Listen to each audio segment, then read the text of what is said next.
This was the last of the free concerts during the day at Forest Park in St. Louis. I can assure you that the crowd was more than double the size compared to the one I attended with KSHE in 1974. They estimated the KSHE concert at 40,000 people. This one was estimated at 80,000. Nobody really knows the exact numbers for sure, but as I said, just by looking over the field, you could tell the crowd was twice the size. I'll show you a couple pictures. One from 1974 with KSHE, and the next one from 1975 Charlie Daniels and Rush concert. The stage seems at a slightly different angle, but you can see the same buildings in the background and see the big difference in the crowds. This gives a pretty good perspective of how many more were there that day. The Kite Flying Concert was held on a Sunday, April 13th, 1975.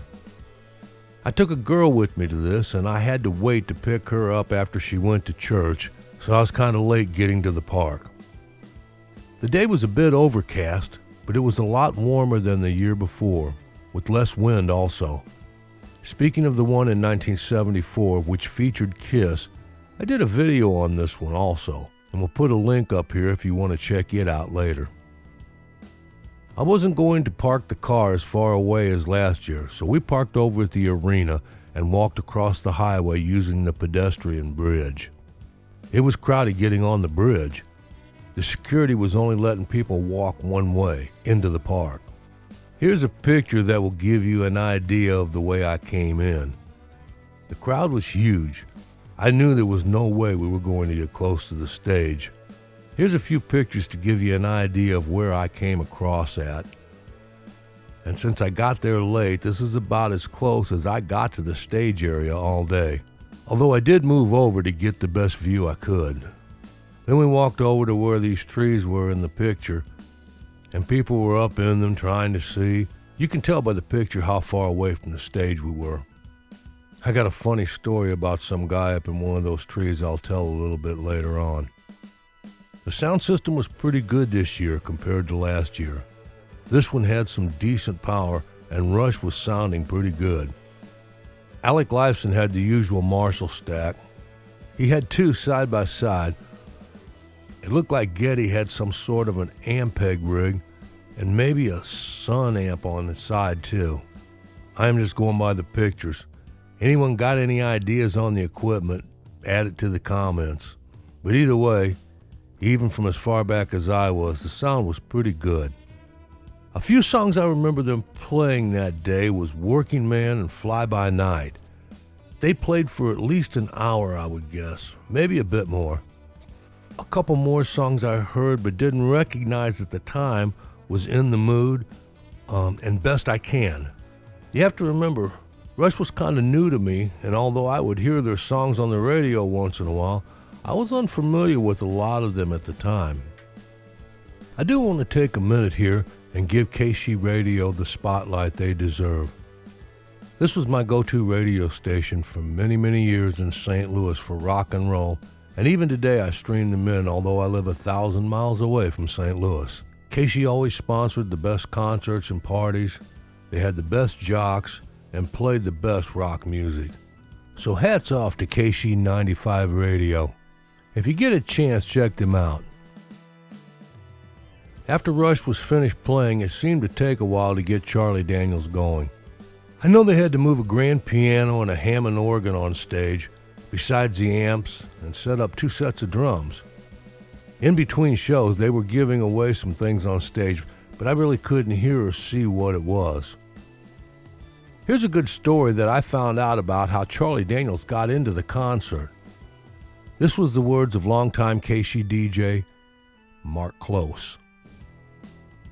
Mark says, "The year before we had around 40,000 people at the KSHE Kite Fly. The Parks Department stipulated that we close the park to any vehicle traffic. About 30 minutes before Charlie was scheduled to hit the stage, I got a call on the walkie-talkie from the security guy at the front gate. He said there was some big old cowboy-looking dude that was trying to get into the park, but didn't have any papers that would allow him in. I told the security guy to hold on to that cowboy and I'd be right there. One of the jocks at the station had a 350 Honda motorcycle, so I took off for the entrance looking for the big guy. It was Charlie, and it could not have been nicer. He jumped on the back of the bike and we took off for the stage. Between the two of us there, we had to be more than 500 pounds on that motorcycle, really testing those shocks. We made it to the stage, and Charlie proceeded to tear the joint down. 80,000 country rock fans getting down on a beautiful Sunday afternoon. I can't remember the song that they kicked off with, but I think it might have been Trudy. Charlie played all the good songs that day, especially the ones off his Fire on the Mountain album. I'm pretty sure they ended with Orange Blossom Special and The South's Gonna Do It. The songs I remember that really got the crowd going was Long-Haired Country Boy and Uneasy Rider. Which brings me to the funny story I spoke of earlier. Charlie was playing Long-Haired Country Boy.